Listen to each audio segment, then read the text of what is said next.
ዳግም በጋዛ ዘመቻ የጀመረችው እስራኤል አሁን ደግሞ በሊባኖስም ጥቃት መፈጸም ጀምራለች። በአንድ ሳምንት ውስጥ ለሁለተኛ ጊዜ በተፈጸመው ጥቃትም የሂዝቦላህ አባላት እንደሆኑ የተጠረጠሩ 4 ግለሰቦች ስለመገደላቸው ተሰምቷል። የእስራኤል መከላከያ ኃይልም ቢሆን ጥቃቱን መፈጸሙን አረጋግጦ እርምጃው የተወሰደው ሲቪል የእስራኤል ዜጎችን ለመጠበቅ እንደሆነ ገልጿል። ሐማስ በእስራኤል ሲቪል ዜጎች ላይ ለመፈጸም ያቀደውን የሽብር ጥቃት በማቀድ በኩል ሂዝቦላህ ሲሳተፍ ነበር ያለው ኃይሉ የዛሬው ጥቃትም በዚህ እንቅስቃሴ ላይ የሚሳተፉ የቡድኑ አባላት ላይ ያተኮረ ስለመሆኑ አስታውቋል። ለሂዝቦላህ ቅርብ የሆኑ የዜና ምንጮች ደግሞ በጥቃቱ የተገደሉት የሂዝቦላህ አባላት በከፍተኛ አመራርነት ደረጃ ላይ የሚገኙ አይደሉም ሲል ገልጿል።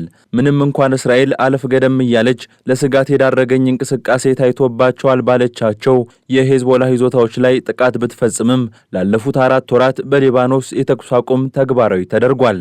ያሁኑ የእስራኤል የዳየህ ጥቃት ግን የሊባኖሱ የተኩስ አቁም ስምምነት ሊጣስ የሚችልበት እድል አለ በሚል ጥያቄ እንዲነሳ ያደረገ ሆኗል። ባለፉት 4 ወራት በተኩስ አቁም ስምምነት ውስጥም ሆና እስራኤል በፈጸመችው ጥቃት ከ85 ያላነሱ ሰዎች ስለመገደላቸው የሊባኖስ ባለስልጣናት ተናግረዋል። ጉዳዩን አስመልክተው የተጠየቁትና ለዓመታት ሂዝቦላህን የመሩት ሐሰን ናስራላህ በእስራኤል ከተገደሉ በኋላ የቡድኑን የመሪነት ስልጣን የጨበጡት ናኢም ቃሲም መሰሉን የእስራኤል እንቅስቃሴ ቡድናቸው እንደማይቀበለው ብሎም እንደማይታገሰው ገልጸው ነበር። ይሁንና ይህ ዘገባ እስከተጠናቀረበት ጊዜ ድረስ ሂዝቦላህ የሚወስደው አጸፋ ስለመኖር አለመኖሩ በግልጽ አላሳወቀም።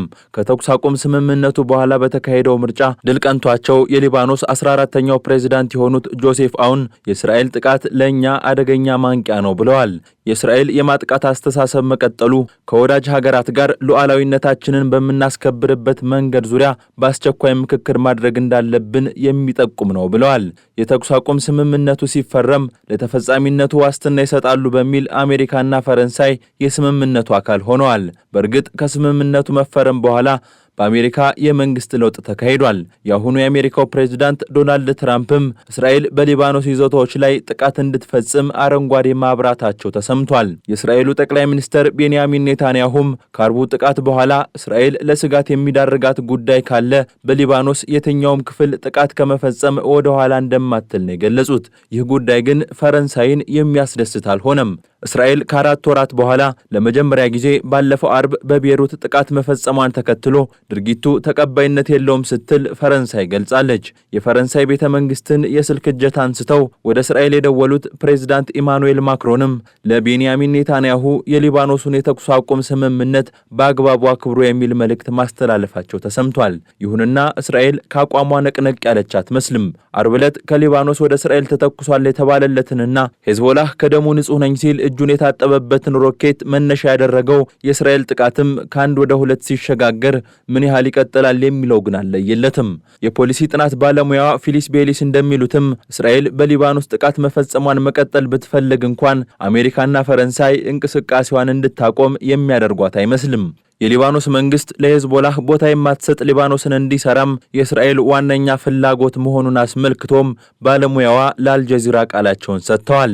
ሌላው በጉዳዩ ዙሪያ አስተያየታቸውን የሰነዘሩት የአሜሪካ የመከላከያ ዩኒቨርሲቲ ፕሮፌሰሩ ዴቪድ ዴስሮቼስ የሂዝቦላህ ወታደራዊ አቅም መዳከሙና ከኢራን ድጋፍ የሚገኝበት ሶሪያ ውስጥ ይገኝ የነበረው የጦር ምድብ መውደሙ እስራኤል በቡድኑ ላይ ጥቃት መፈጸምን ጉዳት እንደሌለው ጉዳይ አድርጋ እንድትመለከተው አስችሏል ባይ ሆነዋል። ይሁንና እስራኤል መሰል ጥቃቶችን ቀጥላ ወደ ሙሉ ጦርነት ውስጥ ትገባለች የሚል ሐሳብ እንደሌላቸው የጠቆሙት ፕሮፌሰሩ አሜሪካና እስራኤል የሊባኖስ መንግስት ለሂዝቦላህ ቦታ በመንፈግ ከጦርነቱ በፊት ከነበረችው አንጻር የተለየች ሊባኖስን እንዲመራ ይፈልጋሉ ብለዋል።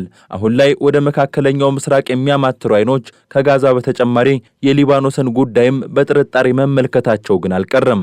የጥቅምት 7ቱ ጥቃት ከተፈጸመ በኋላ ለሐማስ ቀድመው ድጋፋቸውን ካሳዩ ቡድኖች መካከል ግንባር ቀደም የሆነው ሂዝቦላህ በእስራኤል ላይ ጥቃት ለመፈጸም ከሐማስ በአንድ ቀን ብቻ ነበር የዘገየው። በኋላ ላይም እስራኤል የጋዛውን ውጊያዋን አቀዝቅዛ ወደ ሊባኖስ ዘምታ የነበረ ሲሆን የተኩስ አቁም ስምምነት ላይ እስከተደረሰበት ጊዜ ድረስ ከ3700 ያላነሱ ሊባኖሳውያን በእስራኤል ዘመቻ ስለመገደላቸው መረጃዎች ያመላክታሉ። ከሊባኖስ በኋላ በጋዛም የተኩስ አቁም ስምምነት ላይ ተደርሶ የነበረ ቢሆንም ስምምነቱ ፈርሶ የእስራኤል አውሮፕላኖች የጋዛን ሰማይ ማረሳቸውን ቀጥለዋል። የሰርጧ ነዋሪዎች ከተለያዩ አካባቢዎች እንዲወጡ እያሳሰበች ጥቃቷን እንደምትቀጥል ያስታወቀችው እስራኤል አማራጭ የተኩስ አቁም ሐሳብ ማቅረቧን ደግሞ ሞርኒንግ ስታር ዘግቧል። በዚህ አዲስ እቅድ ውስጥም ሐማስ ጋዛ ውስጥ ካሉ የእስራኤል ታጋቾች መካከል ግማሾችን መልቀቅ የሚገባው ሲሆን በምላሹም በጋዛ ከ40 እስከ 50 ቀናት የሚዘልቅ የተኩስ አቁም ይደረጋል። ይህ ተግባራዊ የሚደረግ ከሆነም ጦርነቱን ማቆም በሚቻልበት መንገድ ዙሪያ ሌሎች ንግግሮች እንደሚደረጉ ነው እስራኤል ያስታወቀችው። ሐማስ ስልጣን እንዲለቅ፣ ትጥቅ እንዲፈታ እንዲሁም ባለስልጣኖቹ ከጋዛ እንዲወጡ ማድረግም የእስራኤል ፍላጎት ሆኗል። ይህንን አስመልክተው የተናገሩት ጠቅላይ ሚኒስትር ቤንያሚን ኔታንያሁም የሐማስ አመራሮች ከጋዛ የመውጣት ጉዳይ በርካታ ጉዳዮችን ከግምት ውስጥ የሚያስገባ መሆኑን ጠቁመዋል። ፕሬዚዳንት ዶናልድ ትራምፕ ያቀረቡት የጋዛ ነዋሪዎችን በሌሎች ሀገራት የማስፈር ጉዳይም አንዱ ከግምት ውስጥ የሚገባ ጉዳይ መሆኑን ጠቁመዋል። በእስራኤል ዘመቻ ምክንያት የተቋረጠው ቀዳሚው የተኩስ አቁም ስምምነትን ካደራደሩ 3 ሀገራት መካከል የሆኑት ግብጽና ኳታር አቅርበውት የነበረው አማራጭ እቅድ 5 የእስራኤል ታጋቾች እንዲለቀቁና ከጥቂት ሳምንታት የተኩስ አቁም በኋላ ወደ ቀደመው የተኩስ አቁም ስምምነት ሁለተኛው ምዕራፍ ትግበራ እንዲገባ የሚጠይቅ ነበር። ምንም እንኳን ሐማስ በዚህ እቅድ የተስማማ ቢሆንም እስራኤልና አሜሪካ ግን የግብጽና ኳታርን እቅድ ውድቅ በማድረግ እስከ 50 ቀናት ቆይታ ሊኖረው የሚችለውን የተኩስ አቁም አዲስ እቅድ ይፋ አድርገዋል። ከቆየ አቋሙ አንጻር ግን ሐማስ ይህንን የእስራኤል እቅድ ይቀበሏል ተብሎ አይጠበቅም።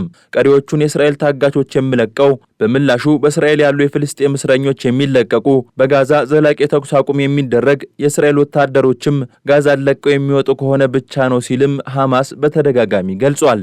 አሁናዊው የጋዛ ሁኔታ ግን ከድጡ ወደ ማጡ እያመራ ስለመሆኑ መረጃዎች ጠቁመዋል።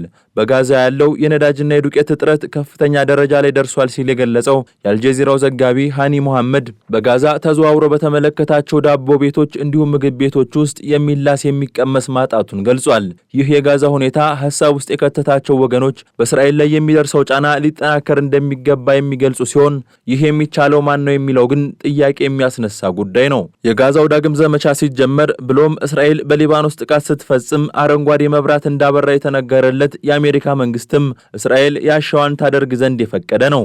የአውሮፓ ሀገራትም ቢሆኑ ወደ ዩክሬንና ሩሲያ ጉዳይ ከማድላታቸው ባሻገር የመካከለኛው ምስራቅ የሰላም ሁኔታን በሚመለከት በቂ ስራ አልሰሩም በሚል ይታማሉ። እስራኤል በቅርብ ጊዜያት ውስጥ አዲስ ስትራቴጂን ተግባራዊ እያደረገች ነው የሚሉት ተንታኙ ራሚ ኮሪ ሁሉንም ስጋቶች በወታደራዊ መንገድ ለመፍታት እየሞከረች ነው ብለዋል። ይህም የሀገሪቱ ጡንቻ በጋዛና ሊባኖስ ብቻ ተወስኖ የሚቀር አይደለም የሚሉት ተንታኙ ስጋት ላይ የሚዳርጋት ቀጠናዊ ኃይል እንዳለ ካሰበች እርምጃ ከመውሰድ ወደ ኋላ አትልም ሲሉ ተደምጠዋል። ይህ የእስራኤል አዲስ አካሄድ በቀጠናዊ አይነኬነትን ቦታ ለመያዝ የሚደረግ ስለመሆኑ የሚጠቁሙ ትንተናዎች የፕሬዝዳንት ዶናልድ ትራምፕ ወደ ስልጣን መምጣት የቀጠናውን ጂኦፖለቲካ እየቀየረ ስለመሆኑ የጋዛንና የሊባኖስን አሁናዊ ሁኔታ ማሳያ አድርገዋል።